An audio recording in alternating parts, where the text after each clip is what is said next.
Sabe, o Charlie Munger, que foi um dos maiores investidores da história, né? Ele tinha uma visão muito, mas muito clara sobre como se constrói riqueza. E para ele, tudo começava com um número. Um marco que ele achava o mais difícil de todos, mas que ao mesmo tempo era o mais importante da jornada inteira. E tá aí a frase que define tudo para ele. Agora, a dificuldade, segundo Munger, não é porque o mundo é injusto ou porque o sistema não funciona. A razão é bem mais brutal e, na verdade, bem simples. É a falta de capital. Ponto. Sem capital, não tem alavancagem, não tem como fazer o dinheiro trabalhar. Então, essa falta de capital no começo, ela joga a gente no que o Munger via como uma armadilha, a famosa roda do hamster.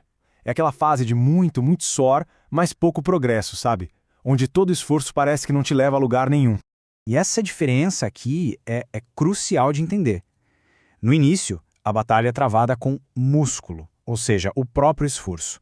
E o nosso esforço, ele é limitado, ele cansa, ele tem um fim. Já o capital, o dinheiro, esse não cansa, não dorme e tem um potencial de crescimento que é, teoricamente, ilimitado.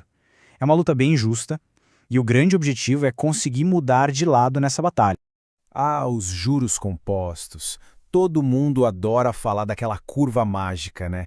Que transforma os trocados numa fortuna. Mas o Munger era super direto. Essa mágica simplesmente não funciona se o ponto de partida é zero. É quase uma piada de mau gosto do sistema financeiro, né? A ferramenta mais poderosa de todas só começa a ser útil depois que a parte mais difícil do trabalho já foi feita. E olha, essa frase dele aqui resume tudo de um jeito bem direto, bem brutal até. A ideia de que só trabalhar duro, só fazer mais horas vai gerar riqueza é uma grande ilusão. Salário tem teto, esforço físico não escala e, o mais importante, o tempo de trabalho não rende juros compostos. O trabalho paga as contas, claro, mas é o capital que te tira dessa corrida de rato. Ok, então se só ralar não adianta, qual é o primeiro objetivo de verdade? O Munger define isso muito bem. É a primeira grande montanha a ser escalada nessa jornada para a independência financeira. Tá aí o número, 100 mil. E olha, o Munger não estava brincando quando ele disse que esse é o marco financeiro mais importante na vida de alguém. Não é nem pelo valor em si, mas pelo que ele representa. É a criação da sua base de capital, a sua primeira pilha de fichas nesse jogo. E o motivo de ser tão difícil é esse ciclo que, nossa, é muito frustrante. Pensa só, a pessoa rala para guardar 5 mil, aí do nada o carro quebra, lá se vão 3 mil. Logo depois aparece outra despesa que não estava no roteiro, tipo um aparelho para o filho, e mais 4 mil vão embora. Todo aquele progresso foi por água abaixo, e o ciclo começa do zero. Isso prova aquela máxima do Munger: ser pobre custa caro. Então, o lance todo aqui não é ser um gênio das finanças, sabe? Ninguém precisa de um PhD para passar essa fase. O que precisa mesmo é teimosia. É aquela recusa em desistir, é começar de novo e de novo quantas vezes precisar, mesmo quando os números parecem pequenos e o progresso parece lento demais.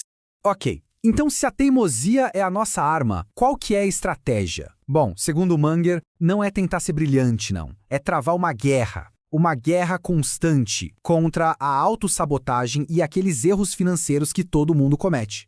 Pensa assim, no mundo das finanças existem duas forças gigantescas e opostas. Os juros compostos podem ser o motor que te impulsiona para a riqueza ou podem ser uma âncora de dívida que te afunda. Essa tal guerra contra a estupidez é basicamente garantir que essa força esteja trabalhando para você e não contra você. E quem são esses inimigos? Eles são bem claros. É aumentar os gastos toda vez que o salário sobe, é tentar impressionar os outros com coisas que não dá para pagar, é entrar em dívida para consumo, tipo parcelar a TV nova, e claro, é ser impaciente, especular, ir atrás daquela dica quente para ficar rico rápido. Cada um desses erros entrega o poder dos juros compostos de bandeja para os bancos, em vez de usar esse poder para... E esse talvez seja o conselho mais direto do Munger de todos. O jogo de status de querer mostrar para os outros é uma armadilha com 100% de garantia de te manter na roda do hamster. O progresso de verdade ele é invisível. É o saldo da conta que cresce, não o carro novo na garagem. No fim das contas, o princípio é esse aqui. Riqueza não vem do que a gente compra, mas sim do que a gente deixa de comprar. É o resultado de anos e anos de escolhas chatas, disciplinadas, e não de recompensas imediatas e gastos por impulso.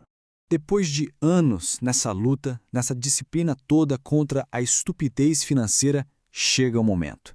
Chega o ponto de virada, onde a dinâmica do jogo ela muda de verdade. muda completamente. E aí vem a pergunta de $1 milhão, né?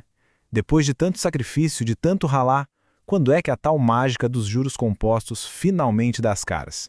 A mágica acontece exatamente nesse dia. O dia em que o dinheiro que vem dos seus investimentos passa a ser maior do que o dinheiro que se consegue guardar do trabalho. Esse ponto é quase uma transformação, porque, pela primeira vez, a maior parte do progresso não vem mais do suor, mas sim do capital, que está lá trabalhando sozinho. E cara, quando isso acontece, a mudança na cabeça da pessoa é profunda. A identidade muda. Deixa de ser só trabalhador para se tornar também capitalista. Poupar dinheiro deixa de ser um sacrifício e vira quase um vício. É como se você estivesse alimentando uma máquina que trabalha para você sem parar para gerar mais dinheiro.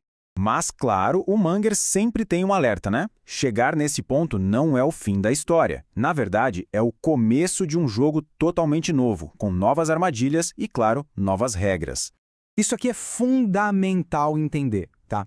Os primeiros 100 mil não são a linha de chegada para relaxar e começar a gastar. Eles são o tiro de partida para a fase de crescimento de verdade, o crescimento exponencial. Confundir uma coisa com a outra é um erro fatal. E esses novos perigos, eles aparecem de várias formas. A arrogância de achar que é um gênio do mercado só porque teve um pouco de sucesso, a pressa de querer acelerar tudo com especulação, usar dívida para investir, que o Munger via como uma bomba relógio, e, por fim, a complacência de começar a gastar aquele capital que demorou tanto para ser construído. E essa frase dele aqui, nossa, ela resume a lição final de um jeito perfeito. As qualidades que te levam a juntar os primeiros 100 mil não são as mesmas que vão te manter rico. Aquela disciplina teimosa precisa agora vir junto com uma humildade profunda diante dos riscos do mercado. E para fechar, a gente fica com essa pergunta final do Munger, que é uma provocação.